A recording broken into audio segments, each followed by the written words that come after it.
నమస్తే. Welcome to Telugu రాజ్యం. నేను శిరీష.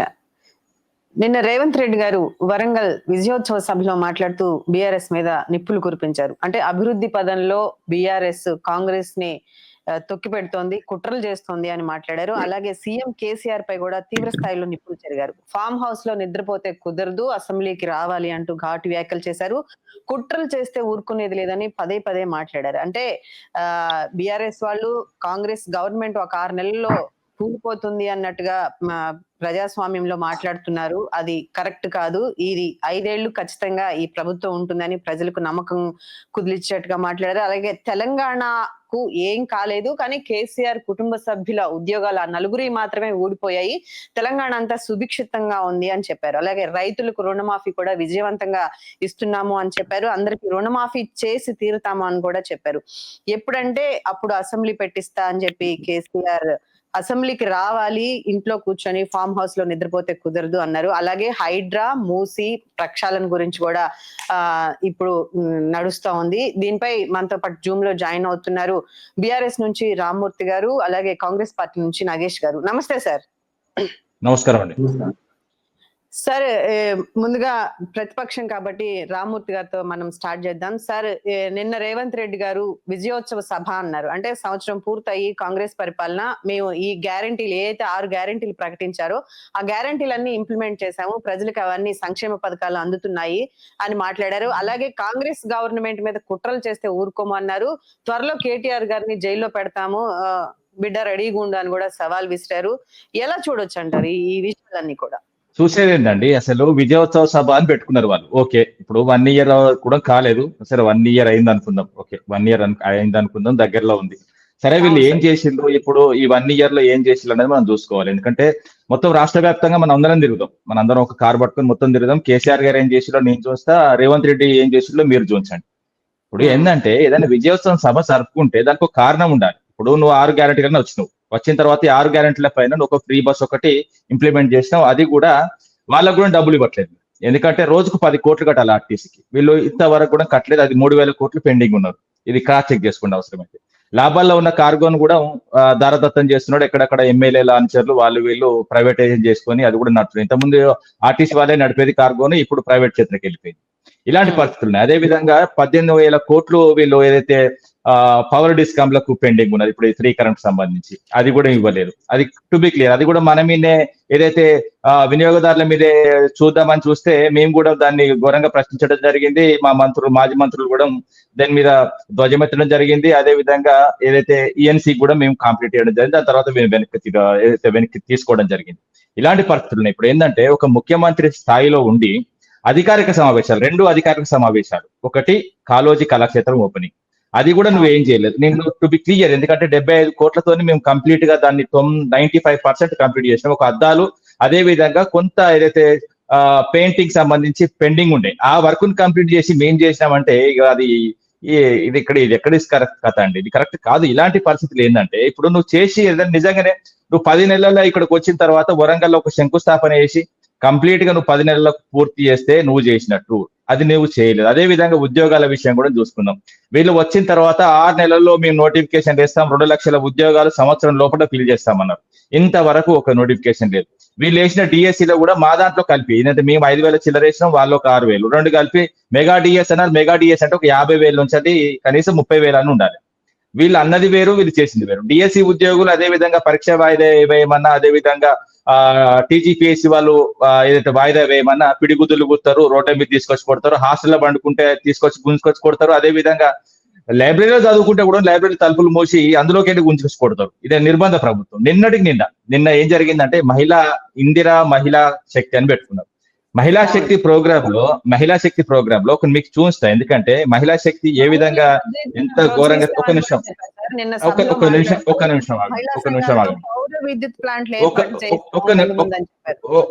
నిమిషం అండి చేస్తున్నారండి. ఇప్పుడు చూడండి, ఆహార పొట్టాలు విసిరేస్తే పాపం వాళ్ళు అడుక్కుంటూ వాళ్ళ అండి. మహిళలకు ఎంత గౌరవంగా నువ్వు తీసుకొచ్చి మీటింగ్ పెట్టినప్పుడు వాళ్ళని కూర్చోబెట్టి భోజనం పెట్టాలి. మేము కూడా పెట్టాం, కూర్చోబెట్టి భోజనాలు పెట్టాము. ఇలాంటివి కాదు. ఇప్పుడు కుక్కల్లాగా హీనంగా చూసుకుంటూ అదే విధంగా 600 రూపాయలు తీసుకొచ్చిందండి. బస్ కుక్క పోలీసులు పెట్టారు, ఏదైతే విలేజ్ నుంచి తరలించిన వాళ్ళను. వాళ్ళకు కూడా బస్ ఎక్కేటప్పుడే స్వచ్ఛందంగా మహిళలు గాని పెద్ద ఎత్తున ప్రజా సంఘం ఎవరు లేదండి, స్వచ్ఛందంగా కాదు, వాళ్ళు స్వచ్ఛందంగా వచ్చిన వాళ్ళు కాదు. నేను చెప్తా దానికి. ఇప్పుడు సరే, నగేష్ మాట్లాడేటప్పుడు నగేష్ స్వచ్ఛందంగా అని చెప్పుకుంటాడు. అది ఎందుకంటే వాళ్ళు చెప్పుకుంటారు, మేము చెప్తాం, వాస్తవాలు మాత్రమే నేను చెప్తా.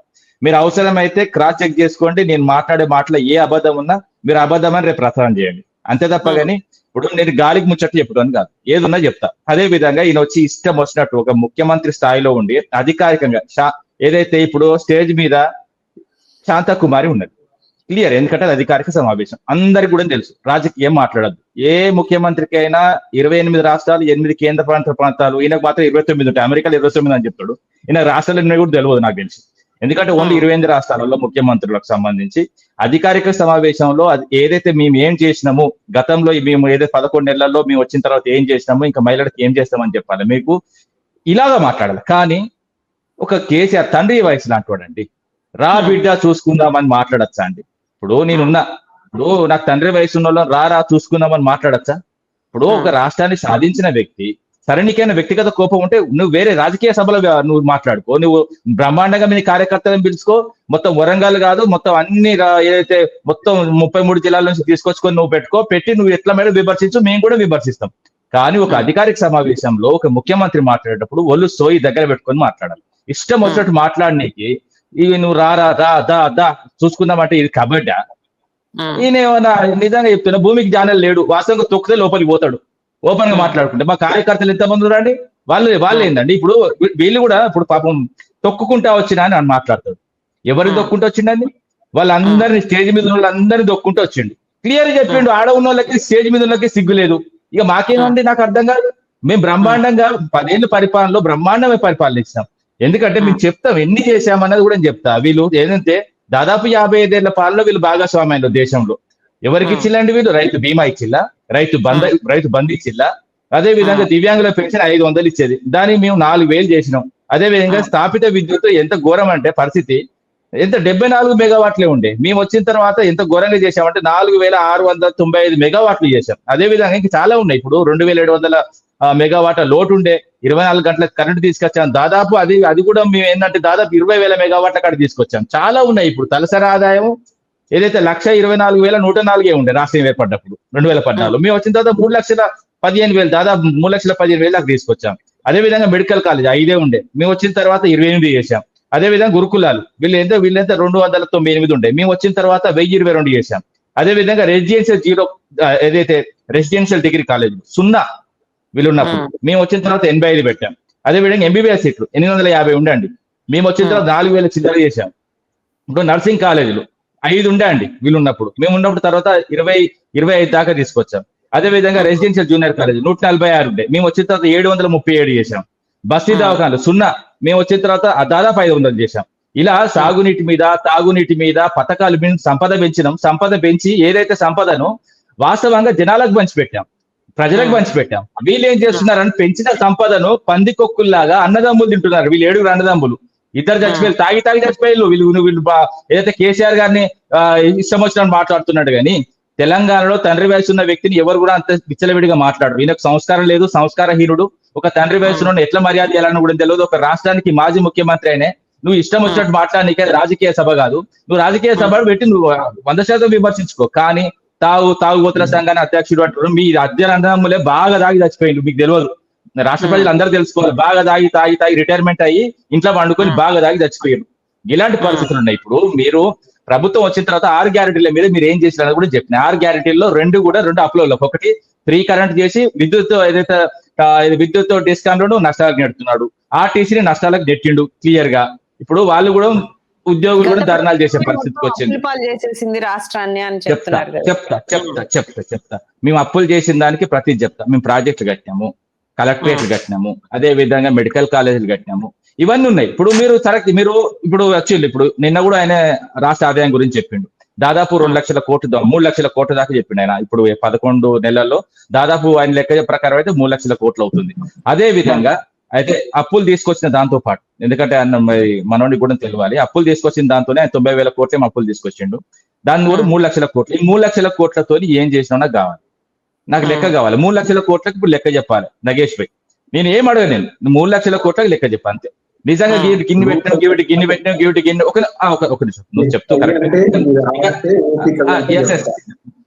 ఓపిక బోలెడంత ఒప్పుకున్నది, బ్రహ్మాండంగా ఒప్పుకున్నది, ఒప్పుకున్నాం కాబట్టి గీడున్నాం. ఇప్పుడు నేనేమంటున్నా అంటే సరే మీరు అధికారంకి వచ్చిన తర్వాత 6 గ్యారెంటీలు ఎలాగో వదిలేసిళ్ళు, రాష్ట్ర ప్రజలను మొత్తం అందరికీ దివాలా చేసిళ్ళు, పరిస్థితి ఎంత ఘోరం చేసిరంటే మహిళలను అన్యాయం చేసిళ్ళు, విద్యార్థులను అన్యాయం చేసిళ్ళు. ఇప్పుడు ఏంటంటే విద్యార్థులకు స్కూటీలు ఇస్తాడు, ఆ స్కూటీల ముచ్చట లేదు. 10th పాస్ అయితే ఇంత, ఇంటర్ పాస్ అయితే అంత, డిగ్రీ పాస్ అయితే ఇంత, పీజీ చేస్తే ఇంత, పిహెచ్డి చేస్తే ఇంత అని. మా దగ్గర మన తెలంగాణలో మీకు తెలుసు చిప్పిరెంటికలకు బఠానీలు అని అంటారు, మనం వెంట్రుకలు ఇస్తే బఠానీలు ఇస్తారు, ఒకట్లా అమ్మిండు. దాంతో ఘోరమైన పరిస్థితి. ఇప్పుడు వాళ్ళు ఒక్క పథకం గాని, వీళ్ళు అమలు చేసిన ఒక్క పథకంలో గాని వీళ్ళు వాస్తవంగా రాష్ట్ర ఆదాయాన్ని పెంచే పథకాలు ఏం కాదు. మీ పథకాలు మనిషిని ఆర్థికంగా వృద్ధి చేసినాయి. మా పథకాలు ఒక దళిత బంధు ఇస్తే ఒక దళితుడు పైకి వచ్చాడు, మేము 10 ఇస్తా 12 ఇస్తాను, దాన్ని సోయలేదు. ఏదైతే ఒక మహిళ పెళ్లి చేసుకుంటే పాపం వాళ్ళ తండ్రి అప్పుల బాధలు ఉండదు, అప్పులు ఆదుకోవాలని మేము 1 లక్ష రూపాయలు ఇచ్చాము. తులం బంగారం ఇస్తే 4 లక్షల చిల్లర పెళ్లిలేని అది ఊసేలేదు. తులం బంగారం కాదు కదా, ఈసవంత బంగారం ఇచ్చినోడు కూడా లేడు ఇప్పుడు రాష్ట్రంలో. అదే విధంగా వీళ్ళు ఎంత ఘోరం, రైతులకు 18,000 కోట్లు అని అంటాడు. అమెరికాలో మీరు అవసరమైతే మీ టీవీలో ప్రసారం చేయండి, అమెరికాలో నిండు సభలు, అమెరికాకు వేయండి, 31,000 కోట్లు మేము రైతుల ఖాతాలో వేసినాం, మొత్తం కంప్లీట్ అయిపోయింది, రైతులు చాలా సంతోషంగా ఉన్నారని చెప్పాడు. ఇప్పుడు వరంగల్ సభలో ఏమంటాడండి, 18,000 కోట్లు వేసినామంటాడు. 18,000 కోట్లు కాదు, నేను క్లియర్ చెప్తానా, మీకు అవసరమైతే మీ టీవీ ఛానల్ వాళ్ళు మొత్తం ఎంక్వైరీ చేసుకోండి, 8,000 కోట్లు మాత్రమే తర్జుమా అయినాయి, రైతుల అకౌంట్లలో పోయినాయి, మిగతా అంతా పందికొక్కులు అదినారు. అదే విధంగా ఏదైతే రైతు బంధుకు సంబంధించి వీళ్ళన్న రైతు భరోసా పైసలు కూడా 2 సార్లు ఎగ్గొట్టిల్లు. 2 సార్లు ఎగ్గొడితే 12,250 కోట్లు, 12,250 కోట్లు మొత్తం కలిపి 22,500 కోట్లు పందికొక్కుల మింగి ఇప్పుడు మాట్లాడితే, ఇప్పుడు పొంగులేటి పంచుకుంటాడు, అదే విధంగా వీళ్ళు కోమటిరెడ్డి బ్రదర్స్ పంచుకుంటారు. డబ్బులు మొత్తం కంప్లీట్ గా కమిషన్ల కోసం వీళ్ళు వచ్చింది. ఎందుకంటే వీళ్ళు కూడా ఇప్పుడు 4 ఏళ్ళు 5 ఏళ్ళు ఉంటా అంటాడు, ఆయనకు నమ్మకం లేదు. ఎందుకంటే మీ ఎవరం కూడా ఎక్కడ కూడా మాట్లాడలేదు, మీ అందరు చూస్తున్నారు. 11 నెలలు మా కేసీఆర్ గారు కూడా వాళ్ళు ఒక 1 ఇయర్ కానీ 1 ఇయర్ అయిన తర్వాత మాట్లాడదాం, వాళ్ళ పరిపాలన కూడా రాష్ట్ర ప్రజలు కోరుకున్నారు మార్పు అంటే. ఇప్పుడు మార్పు అంటే ఏమవుతుంది, గుర్తుల మార్పు, పేర్ల మార్పు. అదే విధంగా ఇప్పుడు లగ్గుచెర్లలో రైతుల భూములు ఏదైతే రేవంత్ రెడ్డి అల్లుని పేరు మీదకి మార్పు అవుతున్నది, ఇలాంటి మార్పు జరుగుతున్నది. ఈ మార్పుతో ప్రజలు అనుకున్న మార్పు అయితే ఇది కాదు, ప్రజలు కోరుకునేది మార్పు కాదు. ఎందుకంటే ఇప్పుడు జిల్లాలో గాని గ్రామ స్థాయిలో గాని విపరీతమైన వ్యతిరేకత ఉన్నది. వీళ్ళు ఇప్పుడు ఎన్నికలకు పోయే ధైర్యం కూడా లేదు. వీళ్ళు ఒకవేళ ఎన్నికలకు పోయినా స్పాట్ ఎలక్షన్స్ వచ్చినా కుప్ప కూలిపోతారు. పరిస్థితి ఎంత ఘోరంగా ఉన్నది. ఇప్పుడు ఏంటంటే వాళ్ళ వీపు వాళ్ళకి తెలియదన్నట్టు, వాళ్ళ వీపు వాళ్ళకి తెలియదన్నట్టు ఇప్పుడు అట్లే ఉన్నారు. ఇప్పుడు వాళ్ళు ఏదైనా బాపుని చూసి బల్బు అనుకుంటున్నారు తప్ప ఇష్టం వచ్చినట్టు మాట్లాడడానికి. నేనేమంటున్నా అంటే రాజకీయ సభ అంటే ఒక తెలియాలి, ఒక వ్యక్తికి ఒక ముఖ్యమంత్రి అయిన తర్వాత రాజకీయ సభకును ఏదైతే అధికారిక సభకు తేడా తెలియాలి. ఆ తేడా కూడా తెలియదు, వాస్తవంగా తెలియదు. ఆయన చదువుకున్నాడు, ఫైన్ ఆర్ట్స్ చేసిండు, ఏదో JNTH లో చేసిండు, కానీ నాకు తెలిసి ఆడ కాపీ కొట్టి పాస్ అయ్యిండో లేకపోతే ఏ విధంగా పాస్ అయ్యిండో. అదే కాకతీయ కళాతోరణాన్ని రాజసింగ్ అని అంటాడు, రాచరికం అంటాడు. అది కాదని కవులు కళాకారులు అందరు మొత్తుకుంటే మళ్ళీ వెనకాల తీసుకుంటాడు. అంత పిచ్చి పరిపాలన. ఒకవేళ తుగ్లక్ బతుకుంటే నేను నిజంగా చెప్తున్నా, మన తెలుగు రాజ్యం ఛానల్లో, ఎందుకంటే ఇందిరమ్మ రాజ్యం ఇది, దాంతో పాటు ఈ ఇందిరమ్మ రాజ్యం తీసుకొచ్చిన అది యవనమ్మ రాజ్యం అర్థమవుతలేదు. ఏదైతే తెలుగు రాజ్యం ఛానల్లో చెప్తున్నా, క్లియర్ చెప్తున్నా, తుగ్లక్ బతుకుంటే ఈ రోజు ఖచ్చితంగా ఉరేసుకొని చచ్చిపో. నాకంటే పెద్ద తుగ్లక్ ఈ భూమి మీద పుట్టిండి, నా అవసరం ఏముండదని చచ్చిపో. గట్టంగా పరిస్థితి ఉన్నప్పుడు. సరే నాగేష్ గారు, ఇన్ని ఆరోపణలు చేస్తున్నారు బీఆర్ఎస్ వాళ్ళు, అలాగే మీరు కూడా బీజేపీ మీద కూడా చేశారు. ఏదైతే కిషన్ రెడ్డి గారి మీద పెద్ద ఎత్తున ధ్వజమెత్తారు, కేటీఆర్ గారు మాట్లాడారు. అంటే గుజరాత్ లో సబర్మతిని క్లీన్ చేసినప్పుడు కిషన్ రెడ్డి గారు అక్కడికి వెళ్ళి చప్పట్లు కొట్టారు. మూసీని ఈ రోజు ప్రక్షాళన చేస్తానంటే ఎందుకు అడ్డుకుంటున్నారు, బీజేపీ వాళ్ళు తెలంగాణకి కాదు పనిచేసేది, కేంద్రానికే పనిచేస్తున్నారు అని మాట్లాడుతున్నారు. బీజేపీ మనకి కృష్ణారెడ్డి గారు కూడా అందుబాటులోకి వస్తున్నారు. దీనిపై మీరు ఏం చెప్తారు? అలాగే మహిళలకి ఇస్తున్న పథకాలు కూడా రద్దు చేశారు. అంటే ఈ పథకాలన్నీ ఏవైతే ఇప్పుడు మీరు ఇంప్లిమెంట్ చేస్తున్న పథకాలన్నీ కూడా బీఆర్ఎస్ గవర్నమెంట్ పెట్టిన పథకాలనే ఇంప్లిమెంట్ చేస్తున్నారు, అవి కూడా సరిగా చేయట్లేదని బీజేపీ బీఆర్ఎస్ 2 పార్టీలు అంటుంది. అంటే ఇద్దరు ఒకటే, బీఆర్ఎస్ బీజేపీ 2 ఒకటే అన్నట్టుగా మాట్లాడుతున్నారు కాంగ్రెస్ వాళ్ళు. ఎలా చూడొచ్చు అంటారు దీన్ని? అలాగే మీరు పెట్టింది ఏంటంటే ఎలక్షన్స్ ముందు ఏదైతే 14,000 ఫార్మాసిటీ భూములు ఉన్నాయో అవి రైతులకు ఇస్తామని ఆ మేనిఫెస్టోలో పెట్టారు.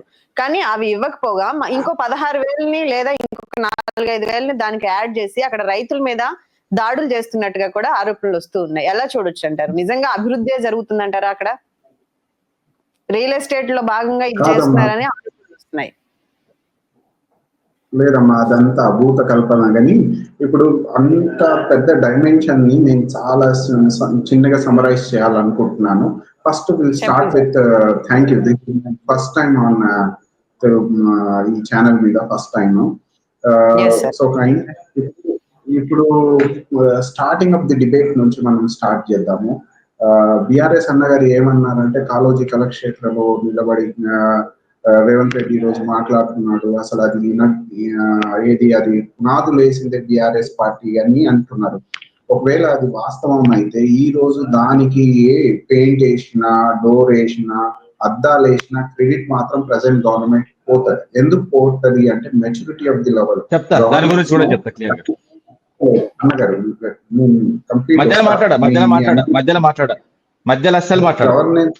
గవర్నెన్స్ కి ఓ రూపం ఇస్తున్నాము మేము. గవర్నెన్స్ తెలంగాణ నవనిర్మాణానికి మేము కంటిన్యూ చేస్తున్నామని ఒక అర్థం దానికి. సో దాని భాగంలోనే కాళోజీ కళాక్షేత్రకి అయితే కంప్లీట్ రూపం వచ్చింది అనుకున్నాం. కంగ్రాచులేషన్ చెప్పాలి బిఆర్ఎస్ మిత్రులు, ఆ మెచ్యూరిటీ పెట్టుకోవాలి. సరే, కాళోజీ కళాక్షేత్రకి అయితే ఇక్కడ హలో కృష్ణారెడ్డి గారు కూడా జాయిన్ అయ్యారు సార్. నమస్తే అన్న, కృష్ణారెడ్డి అన్న. సో కాళోజీ కళాక్షేత్రం గురించి అలా మాట్లాడితే మరి ఇప్పుడు నేనే చెప్పాలేమో, ఈ దేశానికి కంప్యూటర్ ఇచ్చింది Congress party, outer ring road కట్టింది కాంగ్రెస్ పార్టీ, ఈ దేశానికి మొట్టమొదటిగా ఎయిర్ పాలసీ ఇచ్చింది కాంగ్రెస్ పార్టీ, ఎలక్ట్రానిక్ పాలసీ ఇచ్చింది కాంగ్రెస్ పార్టీ. అంటే ఈ రోజు బిఆర్ఎస్ చేసింది ఏం లేదా? వాస్తవానికి డెవలప్మెంట్ అనేది మెచ్యూర్ సెన్స్ లో మాట్లాడితే it's not a somebody's inject చేసిన సీడ్ కాదమ్మా, అది కంటిన్యూస్ ప్రాసెస్. కుతుబ్ షాహీస్ నుంచి, నిజామ్స్ నుంచి, టీడీపీ కావచ్చు, తర్వాత కాంగ్రెస్ కావచ్చు, తర్వాత బిఆర్ఎస్ కావచ్చు, టుడే ఉన్న కాంగ్రెస్ కూడా కావచ్చు. ఆ కంటిన్యూస్ ప్రాసెస్ ని అంతే మర్యాదగా రాబోయే తరాని కోసం, బలమైన నవనిర్మాణం కోసం, తెలంగాణ నవనిర్మాణం కోసం, ఆర్థికంగా బలంగా ఉన్న తెలంగాణ కోసం నిరంతరం పాటుపడే కాంగ్రెస్ గవర్నమెంట్ ఇప్పుడు ఈ రాష్ట్రంలో ఉన్నందుకు మనం అప్రిషియేట్ చేయాల్సిన అవసరం ఉంది. కానీ దానికి అభూత కల్పన లాగా ఇందాక బిఆర్ఎస్ సోదరులు చిత్రకిస్తున్నారు చూడండి. లాస్ట్ 10 months లో మీరు చేసింది ఏంటి అన్న క్వశ్చన్ వేశారు నాకు. ఇదే క్వశ్చన్ కి నేను ఆన్సర్ ఇస్తున్నాను. ఆన్సర్ ఏంటంటే, మేము మైత్రి క్లినిక్స్ అనేది కట్టాము. అంటే ఎల్జిబిటి కోసం, బైనరీ జెండర్స్ కోసం సపరేట్ క్లినిక్ కట్టాము. 2 crore సెల్ఫ్ హెల్ప్ గ్రూప్ కి ఇంట్రెస్ట్ ఫ్రీ నిధులు ఇస్తున్నాము. ఇంటిగ్రేటెడ్ స్కూల్స్ అంటున్నాము. ఇప్పుడు బీజేపీ అన్న బిఆర్ఎస్ అన్న చాలా గట్టి మాట్లాడతారు. ఇవి వింటే హైడ్రా, మూసి, లోన్ వీవర్షిప్ కావచ్చు, ఖారీఫ్ బోనస్ కావచ్చు, జాబ్ క్యాలెండర్ కావచ్చు, 50,000 జాబ్స్ ఎల్బీ నగర్ వేదికగా ఇచ్చాము, ఆఫర్ లెటర్ ఇచ్చాము, ఎవ్రీ పంచాయత్ స్కూల్ అంటున్నాము, జర్నలిస్ట్ కి ఫ్లాట్లు ఇస్తున్నాము. ఇప్పుడు వచ్చేసరికి 6 గ్యారెంటీలు ఏమైనాయి అంటున్నారు కదా. బీజేపీ అన్నగారు కూడా అంటారు, ఇందాక బిఆర్ఎస్ అన్నగారు కూడా అన్నారు. అమ్మ మీరు డైలీ ఇలా లెక్క పెట్టండి. ఫస్ట్ ఫ్రీ బస్ ఒకటి we committed, 200 units we committed, Indira Awas Yojana we committed, next వచ్చేసి చేయూత వి కమిటెడ్. ఇంకోటి ఏది మనది ఆరోగ్యశ్రీలో ఇంకోటి లిమిట్ పెంచాం. ఎన్నైనాయమ్మా? 5. ఇంకా చాలా ఉన్నాయి. నేను ఇందాక అన్నాను చూడండి, integrated school, self help groups, వీటితో పాటు ఇవి కూడా ఇచ్చాం. అంటే 6 గ్యారంటీస్ అయినాయి అమ్మా. ఒక గ్యారంటీ అయితే మిగిలింది మాకు. అదే అల్లుడు వస్తే ఏడు ఉండాలి, చెంచల్ కూడా జైల్లో డబుల్ బెడ్రూమ్ నిర్మాణము, ఫ్యామిలీ కోసం నిర్మాణం చేయాలి, వీళ్ళకి బొక్కలు వేయాలి. ఆ కమిట్మెంట్ అయితే ఒక్కటి బాకీ ఉంది. అవి కూడా టైమ్లీ. ఎలా తెలుసా అమ్మా? Enquiries, PPA power purchase agreement లో కుంభకోణాలు ఉన్నాయి, రైట్, మెడిగడ్డలో కుంభకోణాలు ఉన్నాయి, చాలా ఉన్నాయి, ఫోన్ ట్యాపింగ్ ఉన్నాయి. ఏదో ఒక కేసులో నిన్న జరిగిన లగచర్ల ఇష్యూలో కూడా వీళ్ళు ఉన్నారు. డైరెక్ట్ గా ఇండైరెక్ట్ గా అన్న ఎంక్వైరీ ప్రాసెస్ ఆన్ ఉంది. ఏదో ఒక ఎంక్వైరీలో వీళ్ళు వస్తే అది కూడా, ఆ గ్యారెంటీ కూడా రేవంత్ రెడ్డి గారు పూర్తి చేస్తారు. కాంగ్రెస్ గవర్నమెంట్ బాధ్యత తీసుకుంటారు దానికి. ఇప్పుడు వచ్చేసరికి మేం చేసిందని ఇందాక సంకల్ గుర్తుకున్నా అన్నకి గుర్తుందా? కాళేశ్వరంలో మడిగడ్డ పొంగింది గుర్తుందా అన్న? సుకుశాల కూలింది గుర్తుందా అన్న? నీళ్లు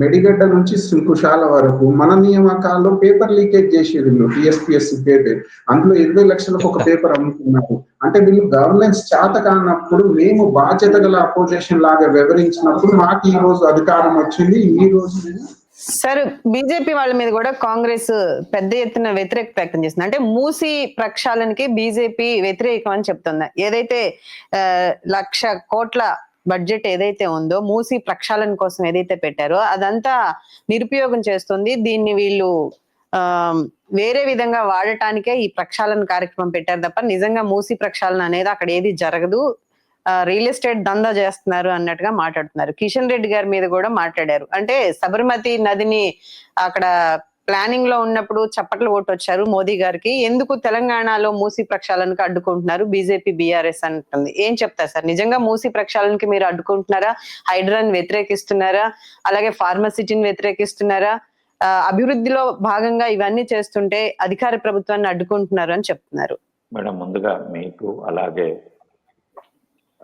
తెలుగు రాజ్యం ఛానల్ వ్యూవర్స్ కు అలాగే ఈ చర్చా వేదికలలో పాల్గొంటున్న అందరికీ శుభ సాయంత్రం తెలియజేసుకుంటూ ఒక్కొక్క అంశము.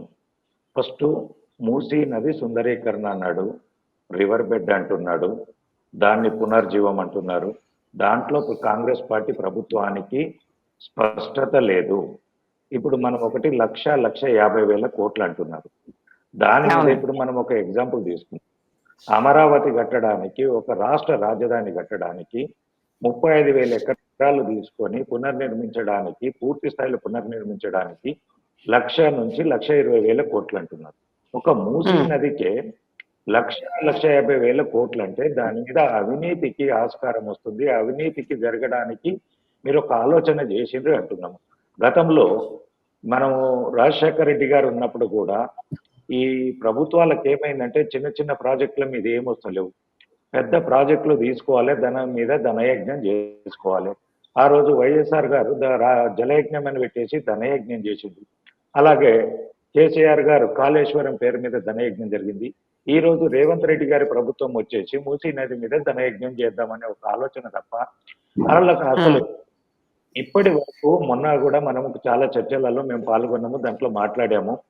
ఈ రోజు వరకు కూడా మూసీ నది మీద ఎంత వాటర్ వస్తుంది, ఎంతవరకు మనము వెడల్పు చేయాల్సి వస్తుంది, ఎంత మనం సుందరీకరణ చేయాలి, దాని మీద ఏ కంపెనీకైనా ఇంజనీరింగ్ వర్క్ ఇచ్చిండ్రా, డిపిఆర్ తయారు చేసిండ్రా, అసలు ఎన్ని ముంపు ప్రాంతాలు పోతున్నాయి, ఎన్ని కుటుంబాలకు ఎఫెక్ట్ అవుతుంది, ఆ కుటుంబాలకు ఎఫెక్ట్ అయితే వాళ్ళకు పునరావాసం ఎక్కడ కల్పించాలి, ఎక్కడ వాళ్ళకు సౌలభ్యత కల్పించిన తర్వాత దీన్ని ఒక ప్రాజెక్టుగా తీసుకొని ముందుకెళ్లాలనేది ఎలాంటి ఆలోచన లేకుండా అసలు రేవంత్ రెడ్డి గారి సర్కారుకు అవగాహన లేదు, ఆలోచన లేదు.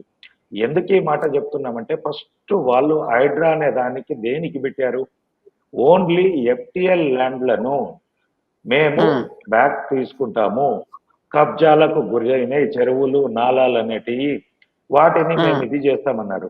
అక్కడ నుంచి మొదలైనది అక్కడ కొద్దిగా స్టార్ట్ అయిన తర్వాత ఎప్పుడు ఎంఐఎం పార్టీది ఫాతిమా కాలేజీ దగ్గరికి వచ్చేసి దాన్ని సోషల్ మీడియాలో ప్లస్ అన్ని ఛానళ్ళు ఎక్స్పోజ్ చేసి ఫస్ట్ ఫాతిమా కాలేజీని పడగొట్టిన తర్వాతనే ఎఫ్టిఎల్ ల్యాండ్ల జోళ్ళకు రావాలని చెప్పేసి ప్రజలంతా తిరుగుబాటు చేసే పరిస్థితి రాగానే ఎంబటే మూసీ నది పరివాహక ప్రాంతం అని చెప్పేసి అక్కడికి వచ్చి స్టార్ట్ చేశాడు. అక్కడ కూడా ఒక విధానము, ఒక లక్ష్యము లేకుండా ఏదో 4 ఇండ్లను పూల కొట్టేసి రోడ్లు వదిలేసి వెళ్దామని మళ్ళా ఫుట్పాత్ల మీదకి వచ్చాడు. దాంతో కోర్టు చీబట్లు పెట్టడంతో మళ్ళీ 4 రోజులు ఆగాడు. అంటే ప్రభుత్వానికి డబుల్ బెడ్రూమ్లు అనేది ఇస్తామంటున్నారు వాళ్ళకు, మనం అందరం ఆహ్వానించాల్సింది. ఇదే డబుల్ బెడ్రూమ్ల విషయంలో గతంలో కాంగ్రెస్ పార్టీ మా జిల్లాలో షబ్బీర్ అలీ గారు ఒక కట్టె పట్టుకొని డబుల్ బెడ్రూమ్ల దగ్గరికి వెళ్ళేసి అక్కడ కట్టెతోటి ఇట్లు అనుకుంటూ దీంట్లో సిమెంట్ కలపలేరు, ఉత్త ఇసుకతోటే కట్టారు, ఉత్త మట్టితోటే కట్టారు, ఇది ఎన్ని రోజులు ఉంటాయి, డోర్లు లేవు, కిటికీలు లేవు, అద్దాలు నాసిరకంగా పెట్టారు, ఇక్కడ వాటర్ సౌలభ్యం లేదు, విద్యుత్ సౌలభ్యం లేదు, బస్సు సౌకర్యము లేదు, ఇవన్నీ ఎత్తి చూపిన ఊరు బయట మీరు డబుల్ బెడ్రూమ్లు కట్టారు, వీటితోటి బస్సు సౌకర్యం లేదు, వాళ్ళకు బీదలకు సిటీలో పని చేసుకోవాలంటే అక్కడ అవకాశాలు లేవు కాబట్టి వాళ్ళు ఎక్కడ ఉంటారని ప్రశ్నించిన వ్యక్తులు ఈ రోజు రాత్రికి రాత్రి తీసుకుపోయి డబుల్ బెడ్రూమ్లలో ఉంచుతుంటారు. మరి అక్కడ సౌలతులు ఉన్నాయా? విద్యుత్ ఉందా? పిల్లల స్కూల్స్ ఏంది? ఎడ్యుకేషన్ ఏంది? వాళ్ళ చదువులు ఏంది? వాళ్ళ వ్యాపారాలు ఏంది? అక్కడ వాళ్ళకి కావలసిన సదుపాయాలన్నీ వాటరు, విద్యుత్, కిటికీలు, డోర్లు అన్ని సమకూర్చిన తర్వాత వీళ్ళను తరలించాలనేది మాది. రాత్రికి రాత్రి ఏదో ఉపద్రవం వస్తుంది, ఏదో భూకంపం వస్తుంది, సుడిగుండం వస్తుంది, వాళ్ళని ఎవాక్యుయేట్ చేసినట్టు చేయడమే తప్పనేది బీజేపీ ఉద్దాంతం. హైదరాబాద్ కు బ్రాండ్ నేమ్ రావడానికి గత బీజేపీ అంటేనే హైదరాబాద్ లో బలమైన పార్టీ. దానికి మేము ఎక్కడ కూడా అడ్డు రావట్లేదు. మేము పోయిందల్లా అక్కడికి ప్రాజెక్ట్ను అడ్డుకోవడానికి కాంగ్రెస్ నాయకులు రేవంత్ రెడ్డి గారు ఎప్పుడైనా ఆయన రాజకీయ జీవితమే అన్ని అబద్ధాలతోటి, కుట్రలు, కుతంత్రాలతోటి, అన్ని అవగాహన లేని రాజకీయాలు బట్టకాల్చి మీదేసి ఒకరిని బదనాం చేసి ఆయన రాజకీయం ఎదిగితే తప్ప ఆయన చేస్తున్నది ఏమి లేదు. ఎంతసేపు ఆ గతంలో అసెంబ్లీ ఎలక్షన్స్ ముందు కూడా కవిత గారిని అరెస్ట్ చేయకపోతే బీఆర్ఎస్ తోటి బీజేపీ అలయన్స్ లో ఉందంటాడు. వాళ్ళతో అవగాహన ఉందని తప్పుడు ఆరోపణలు చేసి అధికారంలోకి వచ్చిండు. ఇక్కడ కూడా మేము అక్కడ చేస్తున్నది ఒకటే, మేము ప్రజలకు భరోసా ఇయ్యడానికి వెళ్ళాము. రాత్రి రాత్రి అక్కడ వెళ్తే వాళ్ళ పరిస్థితి ఏముంది, ఎలా ఉంది, కొన్ని ఇండ్లు కూలగొట్టారు, వాళ్ళు ఎంత ఆందోళనలో ఉన్నారు, వాళ్ళకు కొద్దిగా భరోసా కల్పించాలి. ఏదన్నా ఇబ్బంది జరిగితే ఒక పార్టీ తరఫున మేము వాళ్ళకు భరోసా ఇవ్వడానికి వెళ్ళేసి వాళ్ళ కాలనీలలో పల్లెలు నిద్రలు చేసినాం. కానీ అక్కడ మీ మూసీ నది వర్క్ ను మీరు స్టార్ట్ చేస్తే మేము ఎక్కడ అడ్డుకోలేదు. మీరు అక్కడ డిపిఆర్ గురించో ఒక టెండర్ గురించో మీరు పిలిస్తే మేము కోర్టుకు వెళ్ళి ఆ ప్రాజెక్ట్ ని ఆపలేదు. ఇంత మాత్రం కూడా అవగాహన లేకుండా ఏదో బట్టగాల్చి మీద వేసేస్తాము. అరే మేము ప్రజలకు భరోసా గురించి మరి ప్రతిపక్షాలు పోకపోతే మీరు ప్రభుత్వం అని ఇవ్వండి. ప్రభుత్వం ఇయ్యలేనప్పుడు ప్రతిపక్షాలు ఖచ్చితంగా పోతాయి. అది ప్రజలకు ప్రతిపక్షం చేసినప్పుడు మీరు ఆహ్వానించండి, ప్రతిపక్షం ఏం మాట్లాడిందో చూడండి. అంతేగాని నోటికి వచ్చిందల్లా నేను మాట్లాడతాను, ఏది పడితే అది మాట్లాడితే తెలంగాణ సమాజం గతంలో ఇన్నది, ఒకసారి ఉంటది, రెండోసారి ఉంటది, మూడోసారి లాగి ఎలా కొడతారో అందరూ చూసిందే. మనం చూసినదే గతంలో కొన్ని పార్టీలకు జరిగింది. అది కూడా రేవంత్ రెడ్డికి అది 8-9 సంవత్సరాలలో లాగి కొట్టింది. కానీ రేవంత్ రెడ్డి సర్కార్కు 10-11 నెలలలోనే తెలంగాణ ప్రజలు సాచి లేపకాయ కొట్టే విధంగా తయారైంది వాళ్ళ ప్రభుత్వము, ఆయన యొక్క పనితీరు అని చెప్పేసి తెలియజేస్తుంది. Right sir. సార్, గవర్నర్ అనుమతి లభించగానే కేటీఆర్ గారిని తీసుకెళ్లి జైల్లో వేస్తామని చెప్తుంది ప్రభుత్వం. అలాగే లగచర్ల ఘటనపై ఎలా చూడొచ్చు, యాదాద్రి నేమ్ మారుస్తామని కూడా చెప్తున్నారు, అది ఎలా చూడొచ్చు. అలాగే తెలుగు తల్లి విగ్రహాన్ని రూపుమాపి వేరే మోడల్లో డిజైన్ చేస్తామని చెప్తున్నారు. ఇంత చేంజెస్ ఎందుకు అంటే గతంలో అన్ని వీళ్ళు ఇంప్లిమెంట్ చేసినప్పుడు వీళ్ళందరూ ఆమోదం తీసుకున్న తర్వాతనే కదా ఇవన్నీ చేస్తూ ఉంటారు. మేడం, ఇందులో రేవంత్ రెడ్డి గారికి పని లేనోడు ఏదో పిలిచి తలగొరిగినట్టు తెలంగాణలో ప్రజా సమస్యలు అనేటివి చాలా ఉన్నాయి. కాళేశ్వరం విషయంలో ఏదో అడావుడి చేశాడు, మేటిగడ్డ ప్రాజెక్ట్ అన్నాడు. ఆ ప్రాజెక్ట్ ని ఎంతో కొంత మనం ఎంత మంచి కట్టినా ఏదన్నా సమస్య వచ్చినప్పుడు ఆ సమస్యను ఎంతవరకు పూర్చారు, అలాగే వాళ్ళు ఇచ్చిన హామీల మీద ఎంతవరకు నెరవేర్చారు, వాటి మీద తెలుగు తల్లి విగ్రహం ఒకటి పెట్టారు, దాన్ని ప్రజలందరూ ఆహ్వానించారు. 10 సంవత్సరాలు తెలుగు తల్లి ఆమెను అని పూజించినాము కాబట్టి దాన్ని మార్చాల్సిన అవసరమే లేదు. దానికి తీసుకొచ్చి పెట్టినంత మాత్రాన తెలంగాణ సమాజానికి ఒరగూడేది ఏమీ లేదు. ఏదైతే ఇప్పుడు గవర్నర్ అనుమతి తీరగానే కేటీఆర్ ని అరెస్ట్ చేసినంత మాత్రాన తెలంగాణ ప్రజలకు లబ్ధి చేకూరేది ఏమీ లేదు. రైతు బంధు పడదు కేటీఆర్ ని అరెస్ట్ చేస్తే. ఇప్పటికీ డైరీల బిల్లులు, పాల బిల్లులు రాలేదు. 4-5 నెలల నుంచి పాడి పరిశ్రమకు పాల డైరీలకు వస్తే 4-5 నెలల నుంచి పాల డైరీలో పాల బిల్లు రాలేదు. కేటీఆర్ అరెస్ట్ చేస్తే ఆ బిల్లులు రావు. అలాగే తెలుగు తల్లి విగ్రహం పెడితే ఆ యొక్క బిల్లులు రావు. వాళ్ళ బిల్లులు వచ్చే విధంగా చూడండి. అలాగే వడ్లు కొనుగోలు సక్రమంగా జరిగేటట్టు చూడండి. వాటికి కేటీఆర్ అరెస్ట్ చేస్తే బోనస్, అలాగే తెలుగు తల్లి విగ్రహం మార్చి పెడితే రైతులకు బోనస్ రాదు. వాటి గురించి ఆలోచన చేయండి. అలాగే ఫార్మా ఇండస్ట్రీ అంటున్నారు. ఆ ఫార్మా ఇండస్ట్రీ దాని గురించి రేవంత్ రెడ్డి గారు పూర్తి స్థాయిలో ఒక వ్యాపార దృక్పథం, ఆయన వచ్చిందే రియల్ ఎస్టేట్ బ్రోకరిజం నుంచి. ఆయన బ్రోకర్ ఎక్కడి నుంచి స్టార్ట్ చేసిండో మా అందరికి తెలుసు, అందరికి తెలియకపోవచ్చు, కానీ నాకు ఆయన క్షుణ్ణంగా తెలుసు. ఆయన పెళ్లి చేసిన వ్యక్తి నా కంపెనీలోనే పని చేసినాడు కాబట్టి ఆయన ఎక్కడి నుంచి ఏం చేసి వచ్చిండు అనేది నాకు పూర్తి స్థాయిలో అవగాహన ఉంది. కాబట్టి ఇక్కడ ఫార్మాసిటీలు అనేది ముచ్చెల్రలో మనకు ఆల్మోస్ట్ 4-5 వేల ల్యాండ్ ఉంది. టిఎస్ఐసిసిలో మనకి ఎక్కడైతే మన శ్రీశైలం ఎంఐవేలో అక్కడ కూడా 2,000 పైన కంపెనీలు తీసుకునే, కానీ అక్కడ ప్రాజెక్టులు కట్టలేదు, భూమి వెకెంట్ గా ఉంది. అలాగే జడ్చల్రలో మనకు అక్కడ ఎస్సీ జెట్ లో అట్లాగే ఉంది ల్యాండ్. ఏదో కొన్ని కంపెనీలు వచ్చినాయి, 60 to 70% ఆఫ్ ది ల్యాండ్ ఇప్పటికీ యూటిలైజేషన్ లేదు. అలాగే మీరు చౌటుప్పల్ వెళ్ళండి, మీ మీడియా ఛానల్ వెళ్ళండి, అక్కడ ఎంత ఎస్సీ జెట్లు తీసుకున్నారు, ఎంత ఫార్మాసిటీలకు తీసుకున్నారు, ఎంతమంది తీసుకున్నారు, ఎన్ని కంపెనీలు పెట్టారు. అది ఏమీ లేకుండా రియల్ ఎస్టేట్ వ్యాపారం చేసుకోవడానికి ఆయన నియోజకవర్గంలో కొన్ని ఇబ్బందికరమైన పరిస్థితులు అనేవి కాదు, ఆయన ఒక హిడెన్ ఎజెండా పెట్టుకొని దీన్ని అంతా ముందుకు తీసుకొచ్చి డైవర్ట్ పాలిటిక్స్ చేయడము తోటి ఇదంతా తెలంగాణ సమాజాన్ని, మనం గత 10 నెలల రేవంత్ రెడ్డి పాలన చూస్తే నెలకొక అంశాన్ని తీసుకొస్తాడు, దాన్ని విషయాన్ని పక్కదారి పట్టి సమస్య రాగానే ఒక కొత్త ఇష్యూ తీసుకున్నాడు, దాన్ని పక్క. మనం ఒకటి ఫస్ట్ నుంచి చూద్దాము. మేటిగా ఫస్ట్ కాళేశ్వరం అన్నాడు, అది దాన్ని గుంగిపోయింది, దాన్ని పనికి రాదు, దాన్ని కేటు కాదన్నాడు. మేడి కట్టు కింద 2 పిల్లలు వంగిపోయినాయి, అది కొట్టుకొని పోతుంది అన్నాడు. దాని మీద విచారణ అన్నది ఈ రోజు వరకు మేము అఖిలపక్షం అడిగినాము, సిబిఐ ఎంక్వైరీని అడిగినాము, లేదన్నారు సింగిల్ జడ్జి అన్నారు, అది ఏం జరిగిందో ఈ రోజు వరకు లేదు. పశువర్ధక శాఖలో అవినీతి జరిగిందన్నారు, ఎన్ని కేసులు అయినాయి, ఎన్ని కమిటీలు వేసిండ్రో తెలియదు. అలాగే టిఎస్ఐసిస్ లో పేపర్ లీకేజ్ గురించి వచ్చింది, దాని మీద లేదు. అలాగే మొన్నటికి మొన్న కానిస్టేబుల్ ఇష్యూ వచ్చింది, కొండ సురేఖ ఇష్యూ వచ్చింది, అలాగే కేటీఆర్ బామ్మర్ది ఇష్యూ తీసుకొచ్చిండు, అది కేసులు ఏమైనాయో తెలియదు. అప్పటిదప్పుడే ఏదో ఒక అంశం, ఇది కాకపోతే అది, అది కాకపోతే ఇది, డైవర్ట్ పాలిటిక్స్ తప్ప తెలంగాణ సమాజానికి 11 నెలల్లో నా పూర్తి స్థాయి క్యాబినెట్ తోటి నాకు 18 మంది మంత్రులు ఉంటే 18 మంది మంత్రులతోటి తెలంగాణను పాలిస్తున్నానని చెప్పలేని ముఖ్యమంత్రి ఏది పడితే అది మాట్లాడుతున్నాడు. ఫస్ట్ రేవంత్ రెడ్డి గారికి ఈ ఛానల్ ద్వారా డిమాండ్ చేస్తున్నాను, ఛాలెంజ్ చేస్తున్నాను, నీకు దమ్ము ధైర్యం ఉంటే ఈ కేటీఆర్ ను అరెస్ట్ చేసిన పక్కన పెట్టు, నీ క్యాబినెట్ ఎక్స్పాన్షన్ చేసినాక 4 నెలల్లో నీ ప్రభుత్వం కూలిపోతుందని నేను ఛాలెంజ్ చేస్తున్నాను.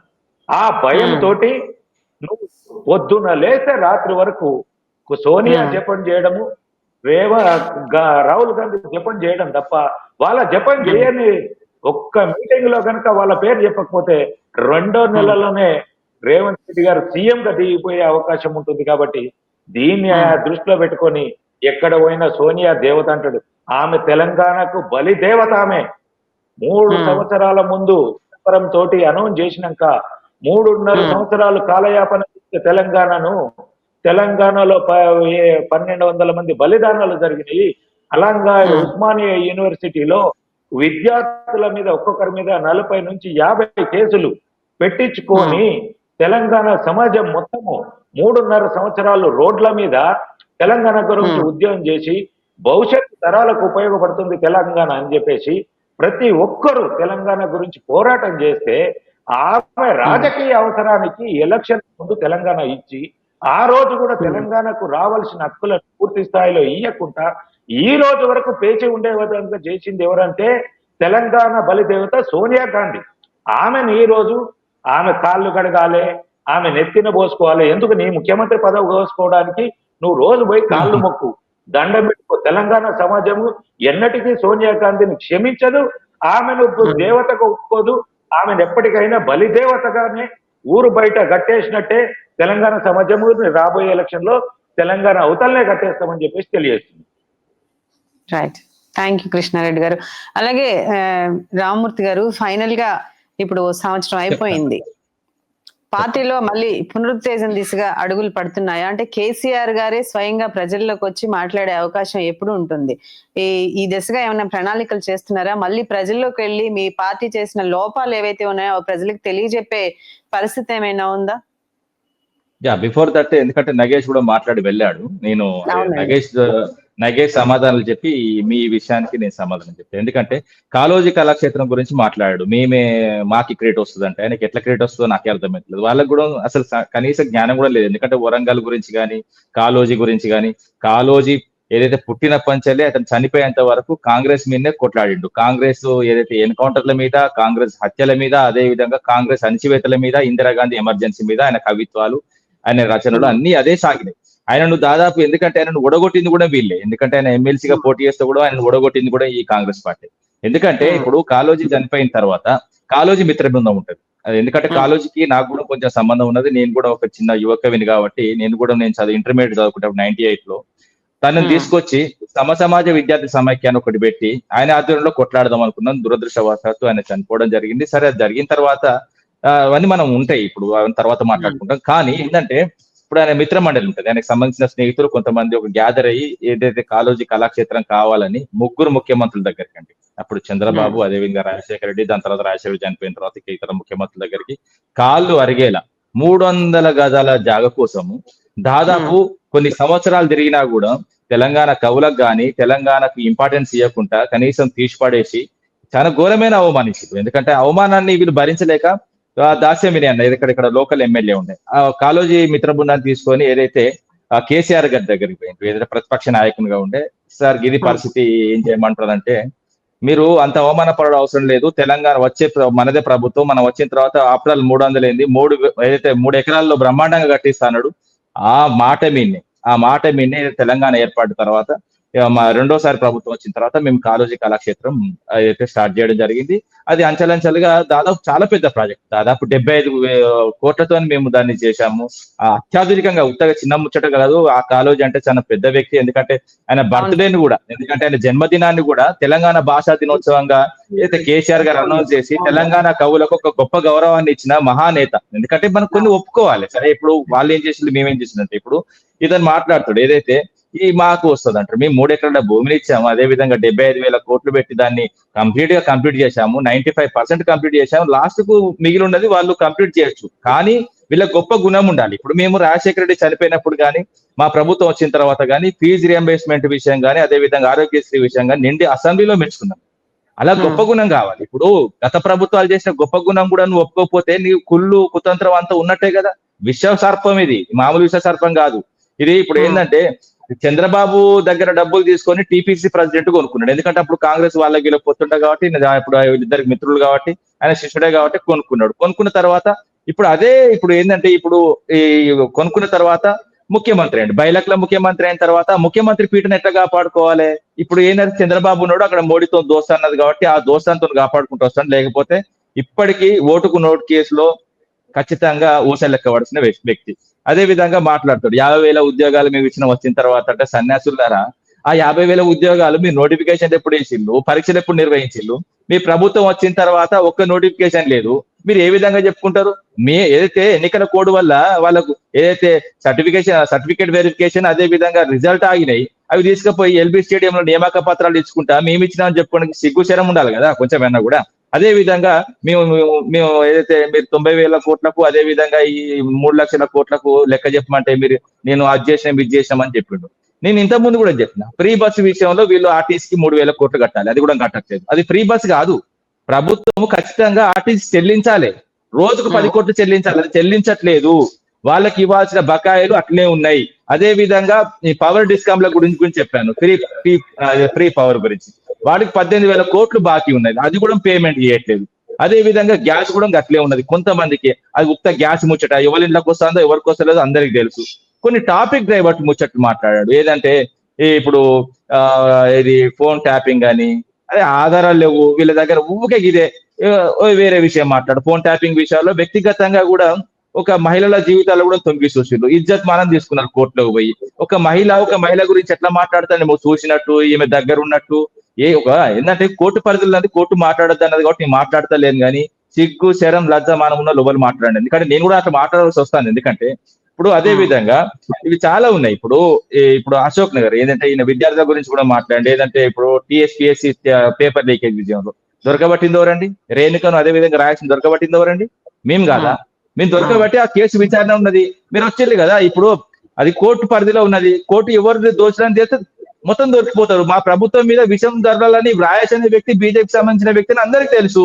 ఇప్పుడు దాన్ని కొత్తగా మనం చేయాల్సిన విచారణ చేయండి, ఎవరు దోషున్నారో బయట పెట్టండి. అదే విధంగా అశోక్ నగర్ సంబంధించి వీళ్ళు విద్యార్థులను రెచ్చగొట్టి బల్మూరి వెంకట్, అదే విధంగా రియాజ్ కోచింగ్ సెంటర్ నిర్వహించారు రియాజ్, వీళ్ళను ఏదైతే రెచ్చగొట్టి మీకు ఉద్యోగాలు రాలేదు, గత ప్రభుత్వం ఉద్యోగాలు ఇవ్వలేదు అని రెచ్చగొట్టి ఇప్పుడు వాళ్ళు ఇద్దరు ఉద్యోగాలు కొట్టిల్లండి. ఇప్పుడు బల్మూరి వెంకట్కి ఎమ్మెల్సీ వచ్చింది, అదే విధంగా రియాజ్ కు రాష్ట్ర గ్రంథాలయం చైర్మన్ వచ్చింది. ఇప్పుడు ఎవరికి వచ్చినారు ఉద్యోగం? వీళ్ళ ప్రభుత్వంలో వీళ్ళు వచ్చిన తర్వాత ఒక్క ఉద్యోగం చూంచండి, నోటిఫికేషన్ ఎక్కడ ఉన్నాయండి? వీళ్ళు ఇప్పుడు జాబ్ క్యాలెండర్ అన్నారు, అది ముచ్చటే లేదు. మేము జాబ్ క్యాలెండర్ రిలీజ్ చేస్తాము, ఇది ఈ మంత్ర గిది అన్నారు. ఇప్పుడు ఆ మంత్రాల ఇప్పుడు ఆల్రెడీ డిసెంబర్ దాకా వచ్చిన ఒక్క మంత్ర వీళ్ళు చేసింది లేదు. అబద్ధాలు, వీళ్ళు మొత్తం అబద్ధాల మీద వచ్చిన ప్రభుత్వం ఇంకా అబద్ధాలు ఆడుకుంటూ పోతుంది. నేను హైడ్రా గురించి కూడా చెప్పాను గతంలో కూడా, వాళ్ళు ఛానల్ కూడా చెప్పాను. హైడ్రా పుట్టినప్పుడే చెప్పిన HY అంటే ఏంటిది, డి అంటే ఏంటిది, ఆర్ అంటే ఏంటిది, ఏ అంటే డీ కోడ్ చేసిందే నేనండి రాష్ట్ర వ్యాప్తంగా. మళ్ళీ చెప్తున్నా, HY అంటే హైదరాబాద్, డి అంటే దోచుకునే, ఆర్ అంటే రేవంత్ రెడ్డి, ఏ అంటే అన్నదమ్ములు. ఇలా ఎందుకంటే వాళ్ళని బ్లాక్ మెయిల్ చేయాలి, మిగతా వాళ్ళని మొత్తం కంప్లీట్ గా ఏదైతే ఉన్నత వర్గాలను దగ్గర పోయి మొత్తం కంప్లీట్ గా డబ్బులు వసూలు చేసుకుంటారు, ఏదైతే కొండల రెడ్డి అదే విధంగా తిరుపతి రెడ్డి. ఎట్లా అంటే చెప్తా వినండి. డీ కన్వెన్షన్ గులగొట్టిన తర్వాత డీ కన్వెన్షన్ కూడా మేము నోటీస్ ఇచ్చింది. ఆ నోటీస్ ఇచ్చిన తర్వాత కోర్టుకు పోయిన తర్వాత మేము ముట్టుకోవద్దన్న విషయం మాకు తెలుసు. కానీ ఈ తుగ్లక్ తెలియదు కదా అండి. ఇప్పుడు ఈయన తుగ్లక్ కోర్టు విలువ ఏందో తెలియదు, కోర్టు తీర్పు ఇచ్చినా కూడా ఆపోజిట్ మాట్లాడతారు. కోర్టును గౌరవించాలి, ఒక సామాన్యుడు భారతదేశంలో పుట్టిన ప్రతి మానవుడికి తెలుసు, కానీ ఈ మానవుడు తెలియదు, మానవుడు అయితే కదా. ఇప్పుడు ఏంటంటే ఇప్పుడు డీ కన్వెన్షన్ గురగొట్టిన తర్వాత ఎంతమంది దగ్గర దాదాపు 3 లక్షల కోట్లు వసూలు చేసేదాన్ని ఒక ముచ్చట నడుస్తున్నదండి. ఇప్పుడు ఏంటంటే పేదోని ఇంటికో శనివారం పోతుంది, ఆదివారం పోతుంది బుల్డోజర్. అదే విధంగా కోర్టు సమయం అయిపోయిన తర్వాత 5 గంటల తర్వాత 6 గంటల తర్వాత తెల్లారి గంటల 3 గంటలకు పోతుంది. మరి ఉన్నోని మీద ఎందుకు పోతలేదండి? నేను ఇంకోటి అడుగుతున్నా, మూసీ విషయం అడుగుతున్నా. మూసీ పరివాహక ప్రాంతంలో ఉన్న ఈ దాదాపు పేదోళ్ళే ఉన్నాయి. నేనేమంటున్నా, అవన్నీ గులగొడతావు, ఓకే గులగొడతావు, బ్రహ్మాండంగా నువ్వు సుందరీకరణ చేస్తావు. ఆడ ఎవరు కడతారండి? ఆడ హోటల్స్, పార్క్స్, అదే విధంగా అదాని అంబానీకి సంబంధించిన ఏదైతే రెస్టారెంట్లు, ఏదైతే వినోదానికి సంబంధించిన ఆట వస్తువులకు సంబంధించిన అవి కడతా అని చెప్తున్నాడు. మేము ఒక్క పైసా ఖర్చు పెట్టి ఫస్ట్ 1,50,000 కోట్లు అన్నాడు. మేము మళ్ళీ తర్వాత అంత వ్యతిరేకత చివరికి ఒక్క పైసా ఖర్చు పెట్టే మొత్తం ప్రైవేట్ వాళ్ళని తీసుకొచ్చి అప్ప చెప్తాం అంటే డైరెక్ట్ గా ఒప్పుకుంటున్నాడు. అదానికి అంబానీకి తీసుకొచ్చి అప్ప చెప్తే మరి పేదోని ఇల్లు ఆడ ఉండదు ఎట్లా? అదాని అంబానీ ఇల్లు ఏదైతే దానికి సంబంధించిన హోటల్స్ ఉంటాయి ఎట్లా? ఇది కరెక్ట్ కాదు కదా. బఫర్ జోను ఏదైతే వీళ్ళ FTL లో, అదే విధంగా మూసి పరివాహక ప్రాంతంలో మరి వాళ్ళ హోటల్స్ ఎట్లా వస్తాయి? వాళ్ళకి సంబంధించిన ఏదైతే ఎంటర్టైన్మెంట్ సంబంధించిన ఏదైతే భవనాలు ఎట్లా వస్తాయి? మరి వీళ్ళ పేదోళ్ళ ఇల్లు ఉండొద్దు, మరి వాళ్ళ ఎట్లా ఉండొచ్చు? ఇది కరెక్ట్ కాదు కదా. ఇప్పుడు ఏంటంటే ప్రభుత్వం అన్నప్పుడు ఒక ట్రాన్స్పరెంట్ గా పనిచేయాలి. మీరు 6 గ్యారంటీలు చెప్పి వచ్చింది. మీ ప్రభుత్వాన్ని ఎందుకు గెలిపించిందంటే మీరు 6 గ్యారంటీలు ఇస్తా అన్నారు. ఏదైతే రైతులకు మేము 10,000 ఇస్తే మీరు 15,000 ఇస్తా అన్నారు. ఏదైతే మహిళలకు మేము 1,00,000 రూపాయలు ఇస్తే తులం బంగారం ఇస్తామన్నారు. అదే విధంగా మహిళలకు మేము 2,500 ఇస్తారన్నారు. అదే విధంగా ఇవన్నీ ఇప్పుడు మీరు ఎందుకు సంబరాలు చేసుకుంటున్నారండి? నాకు అర్థమైతే ఇవన్నీ వచ్చినాయా? నిజంగానే ఇవన్నీ వచ్చినప్పుడు నువ్వు నిజంగా ప్రజలు సంబరాలు చేసుకుంటారు, నువ్వు సంబరాలు కాదు. నేను ఇప్పుడు ఏమంటున్నా అంటే మార్పు అని తీసుకొచ్చిన ప్రభుత్వంలో వీళ్ళ మార్పు ఏ మార్పు జరుగుతుందంటే అన్నదమ్ముల ఆర్థికంగా మార్పు జరుగుతున్నది. వీళ్ళ అల్లుని కంపెనీకి కూడా ఇప్పుడు ఏంటంటే లవిచర్ల విషయం చూస్తాం. లవిచర్ల ఎంత ఘోరం జరిగిందంటే మహిళలను తీసుకుపోయి రేప్ అటెంప్ట్ జరిగిందండి. ఎంత ఘోరం అంటే ఏంటంటే ఎస్టీ మహిళలు మొత్తం ఇక్కడ మొత్తం అన్ని వాళ్ళ సంఘాలు మొత్తం లేస్తున్నాయి, పరిస్థితులు ఘోరంగా ఉన్నాయి. ఇప్పుడు వాళ్ళు హ్యూమన్ రైట్స్ కూడా వెళ్ళిళ్ళు, అదే విధంగా SC/ST కమిషన్ కూడా వాళ్ళ మొట్టకాయలు వేసింది, అదే విధంగా SP కూడా ఫోన్ చేసింది. దౌర్భాగ్యంగా ఏంటంటే దుర్మార్గంగా వాళ్ళ ఇళ్లలో పోవడమే కాకుండా వాళ్ళని బంధించి ఏదైతే తిరుపతి రెడ్డి అనే వ్యక్తి ఎవరండి ఆయన అయితే ముఖ్యమంత్రి బ్రదర్ అయితే మొత్తం మీ ఇల్లులు గుంజుకుంటాం, మీ జాగాలు గుంజుకుంటాం, మీరు బలవంతంగా మేము సంపాదన గుంజుకుంటామని భయభ్రాంతులకు గురి చేసి ఏందండి ఏ ప్రభుత్వం నడుస్తుందండి? గిదా కోరుకున్న మార్పు? గిదా రాష్ట్రం కోరుకున్న మార్పు? 6 గ్యారెంటీలు అమలు చేయరని ఆయన అంటే ఆర్టీసీ నష్టాలను నెడుతున్నావు, ఫ్రీ బస్సు చేయబట్టి అదే విధంగా ఏదైతే ఫ్రీ పవర్ అని 200 యూనిట్ల సంబంధించి దాన్ని మొత్తం కంప్లీట్ గా 1,800 కోట్లు వాళ్ళు ఏదైతే పవర్ డిస్కామ్లకు ఇవ్వకుండా దాని నష్టాలు నెడుతున్నావు. అరే బాయ్, ఇప్పుడు నేను ఏమంటున్నా అంటే మా పథకాలకు వాళ్ళ పథకాలకు చాలా తేడా ఉన్నదండి. ఇప్పుడు శిరీష గారు, మా పథకాలు ఒక దళిత బంధు ఇస్తే ఆయన ఆర్థికంగా పుష్టిగా తయారైండు. అదే విధంగా కళ్యాణ లక్ష్మి ఇస్తే ఆయన ఏదైతే వాళ్ళ పెళ్లి చేసుకొని పాపం ఆయన కొంచెం ముందుకు పోయిండు. అదే గొర్రెలు కానీ మిగతా చేపలు కానీ ఇస్తే ఆ కుటుంబాలు కొంచెం ముందుకు పోయినాయి. కానీ ఇప్పుడు వీళ్ళ పథకాలతో ఏమైందంటే మొత్తం బిచ్చ పథకాలు కంప్లీట్ గా ఈ సంస్థలు నష్టాలకు తీసుకుపోతున్నాయి, అది ప్రజల నష్టాలకు తీసుకుపోతున్నాయి. నిజంగానే ఒక ఆర్థికంగా వీళ్ళు వచ్చిన తర్వాత ఒక్కరు బాగుపడరా అంటే ఒక్కరు కూడా బాగుపడలేదు. ఇలాంటి ప్రభుత్వం నడుస్తున్నది. ఈ పథకాలన్నిటికీ ఏంటంటే వ్యతిరేకం అంటారా రామ్మూర్తి గారు? బీఆర్ఎస్ ఈ మా పథకాలు నిజంగా చెప్తున్నా అండి, మీరు క్రాస్ చెక్ చేసుకోండి, దేశంలోనే ఉత్తమ పథకాలు. ఎందుకంటే రైతు బంధు గాని రైతు బీమా గాని మమ్మల్ని చూసి కాపీ కొట్టిన వాళ్ళు ఉన్నారు తప్ప మేము వేరే వాళ్ళని చూసి కాపీ కొట్టలేదు. నేనేమంటున్నా అంటే మేము ఇచ్చిందే ఇప్పుడు మీరు ఇస్తున్నారు కదా. ఇప్పుడు ఈయన ఏమన్నాడు, అమ్మా ఇప్పుడు మీరు తీసుకుంటే 2000, మేము వస్తే డిసెంబర్ లో మీకు 4000 అన్నాడు. మరి డిసెంబర్ వచ్చింది. ఇలాంటి పరిస్థితులు మొత్తం అబద్ధాలు. ఇప్పుడు దేవుళ్ళ మీద ఒట్టేస్తాడు. నేను మరీ చెప్తున్నా అండి, దేవుళ్ళని కూడా వేడుకుంటున్నా, ఈయన మొక్కులతోనే రాష్ట్ర ప్రజలకు ఏం కావద్దు, రాష్ట్రం మంచిగా ఉండాలి. ఎందుకంటే అబద్ధాలు ఆడినప్పుడు ఒక రాష్ట్ర ముఖ్యమంత్రి అబద్ధాలు ఆడితే రాష్ట్రం మీద కూడా పడుతుంది. అబద్ధాలు ఆడకుండా ఒక స్వచ్ఛమైన పరిపాలన చేయమంటే ఈ దుర్మార్గుడు ఎట్లా పడితే అట్లా మాట్లాడుతాడు. ఒక తండ్రి వయసున్న ఏదైతే కేసీఆర్ గారిని రా చూసుకుందాం బిడ్డ అంటాడు. బిడ్డ అంటాడు అంటే ఎవడన్నా, ఎవడు చింత ఇంకిత జ్ఞానం ఉన్నాడు ఎవడన్నా అంటాడా కేసీఆర్ గారిని? ఏ విధంగా మాట్లాడతారండి. ఇప్పుడు చాలా మంది ఉన్నారు, బీజేపీ నాయకులు కూడా ఉన్నారు, రాష్ట్ర వ్యాప్తంగా దేశవ్యాప్తంగా మిగతా పార్టీలు కూడా ఉన్నారు, ఇప్పుడు కాంగ్రెస్ లో కూడా చాలా మంది ఉన్నారు. ఈ విధంగా అవుట్ అయ్యి మొత్తం ఫ్రస్ట్రేషన్ బీపీ పెంచుకొని ఏదైతే అధికారిక సమావేశంలో పార్టీ గురించి మాట్లాడే ఒక ఏమన్నా భావదరిద్రుడు అనాలా లేకపోతే ఇంకేమనాలా ఏం అర్థమవుతలేదు. అసలు భాష రాదు, ఒక ఇంగ్లీష్ రాదు, ఒక తెలుగు రాదు, ఒక హిందీ రాదు, ఒక బూతులు తప్ప ఏం రాదు. వాస్తవంగా ఇప్పుడు ప్రజాప్రభుత్వం అంటే ఎక్కడ ప్రజాప్రభుత్వం ఉన్నదంటే ఎవరం కలుస్తున్నాడండి. నేను ఏమంటున్నా అంటే ప్రజాప్రభుత్వం కాదు, ప్రకటన ప్రభుత్వం, అన్నదమ్ములు దోపిడీ ప్రభుత్వం నడుస్తున్నది తప్ప ఏం చెప్తున్న కరుడు కట్టిన కాంగ్రెస్ వాళ్ళకు కూడా ఇప్పుడు ఏం జరగదండి. ఇప్పుడు 4 ఏళ్ళే ఉన్నాయి జమిలీ ఎలక్షన్స్. వీళ్ళు 5 ఏళ్ళు అనుకుంటున్నారు కానీ 5 ఏళ్ళు కాదు, 3.5 సంవత్సరాలు 4 ఏళ్ళు అవుతుంది ఏదైతే జమిలీ ఎలక్షన్స్. ఈ ఎలక్షన్లు వచ్చేంత వరకు నేనేమంటున్నా అంటే మా పాలనలో 9 నుంచి 10 ఏళ్ల పాలనలో దాదాపు 100 ఏళ్ళ అభివృద్ధి జరిగితే ఇప్పుడు ఈ 3.5-4 ఏళ్ల ఈ సందర్భంలో ఈ గ్యాప్ లో 100 ఏళ్ల విధ్వంసం జరుగుతుంది. రాసి పెట్టుకోండి, మీ ఛానల్ పక్షాన చెప్తున్నాను.